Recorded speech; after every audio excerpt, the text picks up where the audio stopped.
Assalamualaikum warahmatullahi wabarakatuh. Jadi malam ini kawan-kawan, di distribusi kebaikan di studio, kita akan ngomongin akhlak. Mungkin teman-teman banyak dengar nih, zaman sekarang, knowledge is a power, but attitude is everything.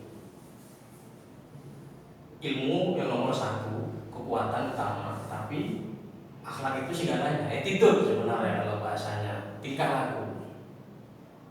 Terus di dasar negara kita juga, Republik Indonesia, sila kedua itu kemanusiaan yang adil dan beradab. Muncul kata-kata adab.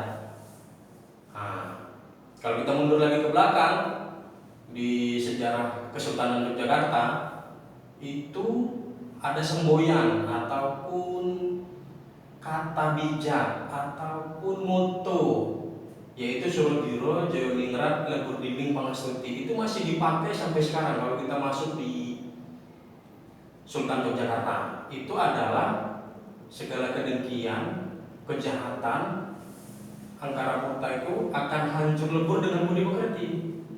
Nah, kalau kita mundur lagi ke belakang di sejarah suci, ya salah satu tokoh berpengaruh di dunia ini versi pengarang Michael Hart dalam bukunya 100 tokoh paling berpengaruh di dunia. Itu banyak, ada Isaac Newton, ada Albert Einstein, ada Nabi Isa, ada Nabi Muhammad. Itu yang tokoh pertama versi Michael Hart, itu Nabi Muhammad pernah ngendikan kalau bahasa Jawanya. Kalau bahasa Indonesianya ngomong, kalau ya bahasa Inggrisnya say, ya kan? Itu sesungguhnya aku diutus ke dunia ini hanyalah untuk menyempurnakan akhlakmu.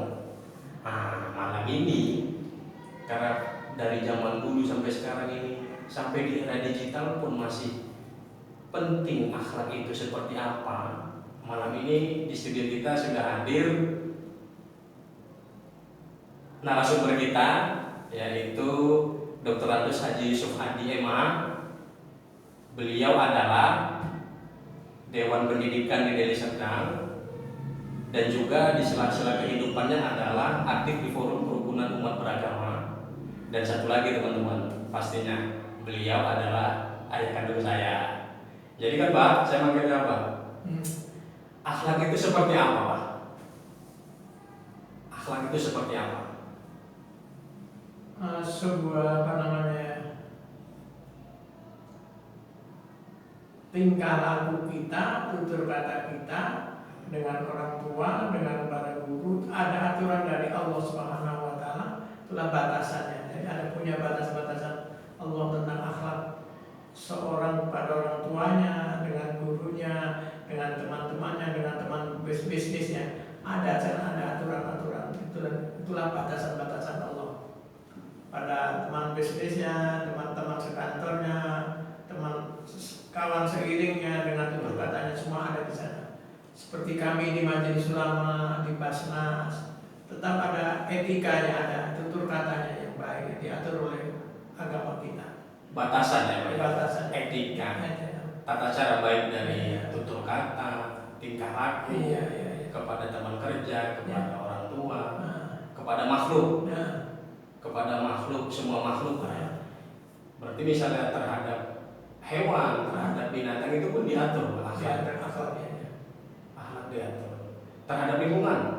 Iya, diatur. Terhadap lingkungan pun diatur. Pada jiran, pada teman, pada tetangga ada aturannya. Gimana? Makanya kita kalau memasak itu, kalau Nabi bilang kamu banyakkan kuahnya supaya jiran itu yang dengan rasa baunya diantarkan walaupun tinggal kuahnya. Sampai begitu aturan akhlaknya itu, supaya jirannya bukan hanya sekedar merasa baunya, saya tak usah sampai sama dia lagi, ada gitu. Akhlaknya sampai gitu.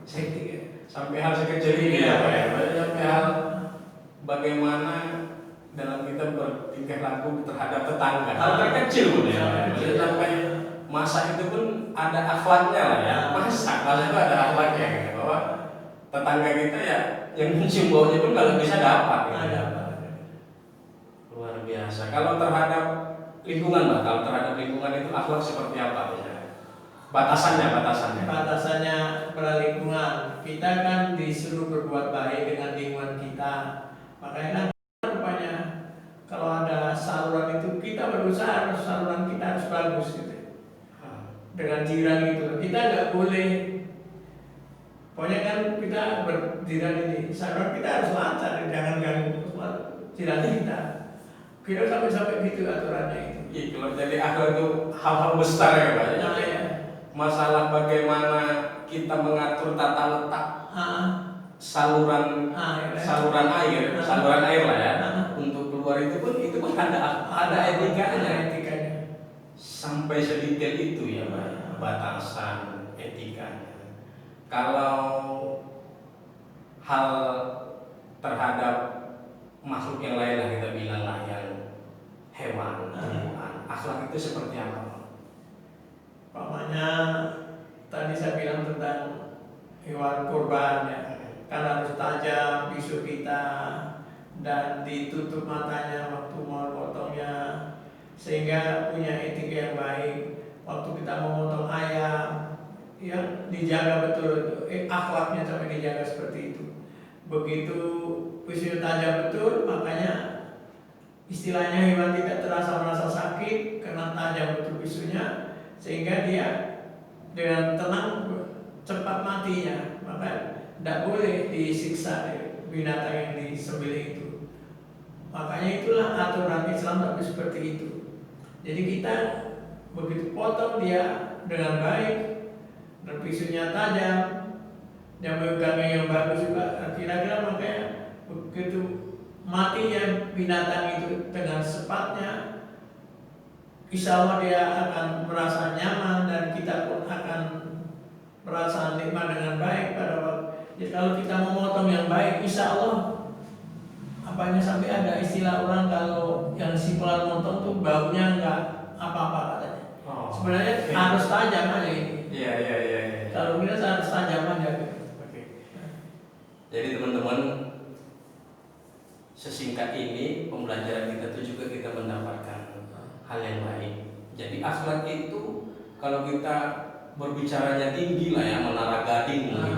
Sebenarnya akhlak itu sangat-sangat indah mengatur kehidupan kita terhadap memperlakukan binatang, bagaimana kita cara memotong binatang, akhlak terhadap tetangga, sampai kita membuang saluran air kita itu pun itu diatur, jangan sampai air itu juga, saluran itu juga mengganggu tetangga. Hewan mau memotongnya seperti apa. Jadi di pembahasan singkat ini tentang akhlak yang tadi luar biasa, ayah saya membahasnya dari hal yang kecil dulu. Mungkin lain kali Pak, di episode berikutnya kita akan berbicara akhlak dalam konteks yang kehidupan, misalnya akhlak terhadap orang tua, akhlak terhadap rekan kerja, akhlak terhadap bisnis. Jadi malam ini bersyukur bisa dapat ilmu, bisa dapat ilmu dari ayah saya tentang akhlak. Jadi teman-teman, di episode berikutnya saya dan ayah saya akan bahas akhlak dalam perspektif dunia kerja, perspektif terhadap orang tua, dan yang pastinya kita akan bahas apa sih untungnya bagi kita yang punya akhlak yang baik, attitude yang baik, kan gitu, adab yang baik dalam kehidupan itu akan seperti apa impactnya terhadap kita, seperti apa yang akan kita dapatkan. Jadi teman-teman, cukup sekian malam ini, sangat bermanfaat ilmunya, dan kita jumpa lagi ya Pak ya dalam episode berikutnya. Selamat malam, salam sejahtera buat kita semua. Wassalamualaikum warahmatullahi wabarakatuh.